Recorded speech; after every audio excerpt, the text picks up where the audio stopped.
કે મીમી શ્રીજી મહારાજ, મીમી ગુણાતીતાનંદ સ્વામી, મીમી ભગતજી મહારાજ, મીમી શાસ્ત્રીજી મહારાજ, મીમી યોગીજી મહારાજ ને મીમી પ્રમુખ સ્વામી મહારાજ.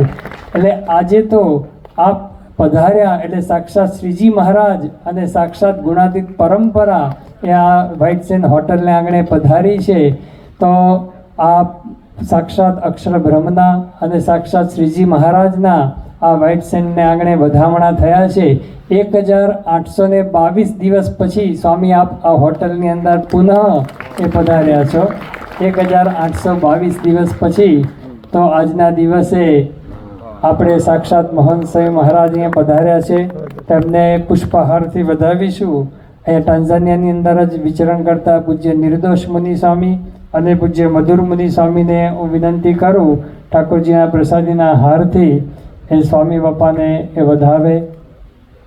સ્વામી આ બંને સંતો આફ્રિકામાં એ ટાંઝાનિયામાં ખૂબ વિચરણ કરે છે અને એમણે આ મંદિર અહીંયા થયું છે એમાં ખૂબ મોટો દાખલો કર્યો છે બંને સંતોએ. બીજા હારમાં પૂજ્ય શ્રીજી સ્મરણ સ્વામી ને પૂજ્ય તપોમુનિ સ્વામી નૈરોબીથી ખાસ ઠાકોરજીનો પ્રસાદીનો હાર લઈ આવ્યા છે. આ બંને સંતોએ સ્વામી આપને પ્રિય એવું મહંતજી વ્રત કર્યું છે અને આજે એ 5 દિવસના ઉપવાસ પછીના આજે આ પારણાનો દિવસ છે. એમને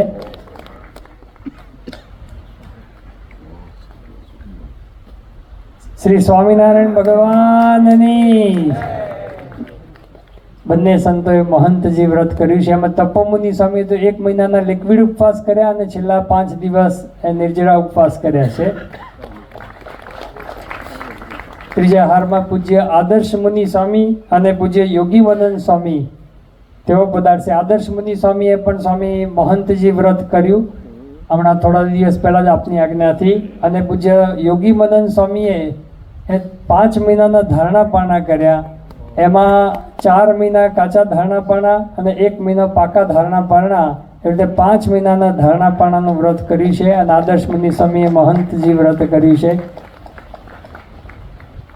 આવી રીતે તપસ્વી સંતોએ સ્વામી બાપાને હાર તોરાથી વધાવ્યા છે. સાથે સાથે હું પૂજ્ય ઋષિનારાયણ સ્વામી ને પૂજ્ય વિનયમુનિ સ્વામીને પણ વિનંતી કરું કે બીજા સંતોએ પણ ઘણા તપ વ્રત ઉપવાસ કર્યા છે તો એનો પ્રસાદી શરબત છે પ્રસાદીનું કરવા માટે પધારે. પૂજ્ય ઋષિનારાયણ સ્વામી અને પૂજ્ય વિનયમુનિ સ્વામી.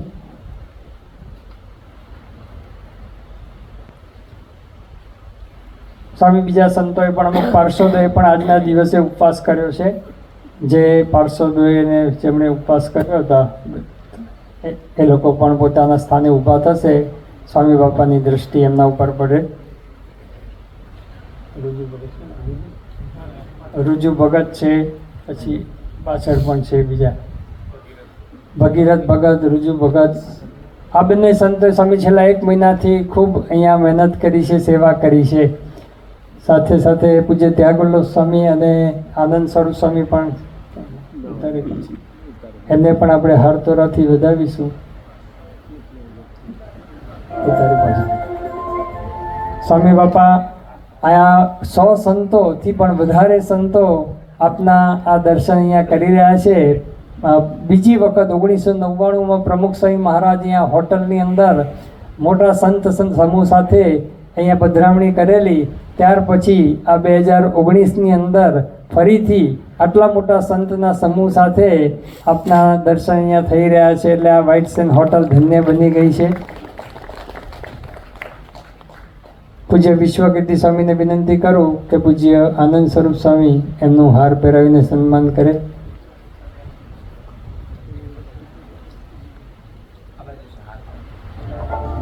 પૂજ્ય પરમ કીર્તિ સ્વામીને પણ વિનંતી કરીશું કે તેઓ પણ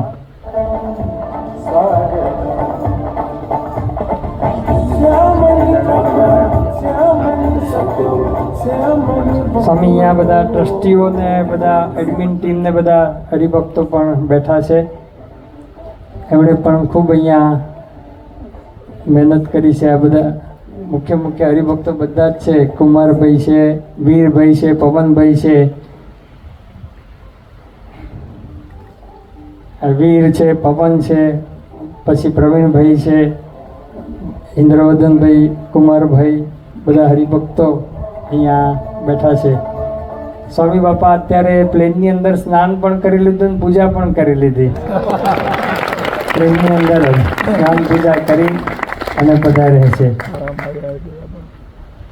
સ્વામી બાપા અત્યારે ખૂબ ભીડો વેઠીને અહીંયા પધાર્યા છે. 6.5 કલાકની તો એ જર્ની હતી. એ ઉપરાંત મંદિરેથી નીકળ્યા અને અહીંયા પધાર્યા એ સમય જુદો. તો હવે આપણે બાપાને વિનંતી કરીએ કે સ્વામી આપને આરામ માટે અહીંયા સીધા લાવ્યા છે, તો પૂરતો એ આરામ એ કરજો એવી બધા સંતોની વિનંતી છે, હરિભક્તોની વિનંતી છે.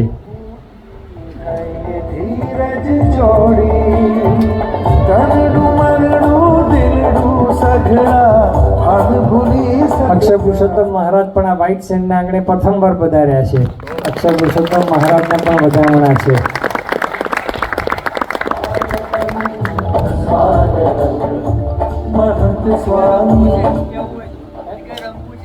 હા, બાપાએ અહીંયા આ વખતની જે યાત્રા છે એનું નામ મોહન સ્વામી મહારાજે આફ્રિકા રંગવું છે એવું રાખ્યું છે. એટલે આફ્રિકા રંગવા માટે સ્વામી બાપા ખાસ અહીંયા પધાર્યા છે. તો આપના રંગે સમગ્ર આફ્રિકા અને અમે બધા જ આપના રંગે રંગાઈ જઈએ એવી કૃપા દ્રષ્ટિ કરજો. શ્રી સ્વામિનારાયણ ભગવાનની જય.